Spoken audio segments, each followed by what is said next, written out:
অবশেষে খানজাহান আলী মাজারের দিঘি থেকে সরিয়ে নেওয়া হলো সেই ঘাতক কুমিরকে। ৩ জুন বেলা ১২টার দিকে দিঘি থেকে কুমিরটিকে আটক করে বন বিভাগের খুলনা রিসোর্স সেন্টারে পাঠানো হয়।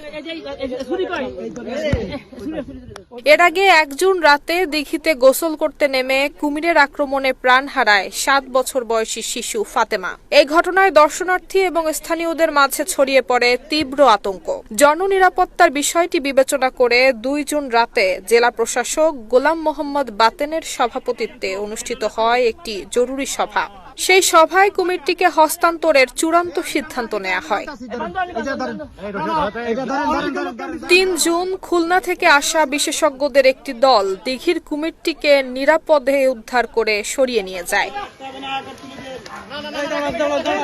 নুসরাত জাহান মেহেক, ঢাকা পোস্ট।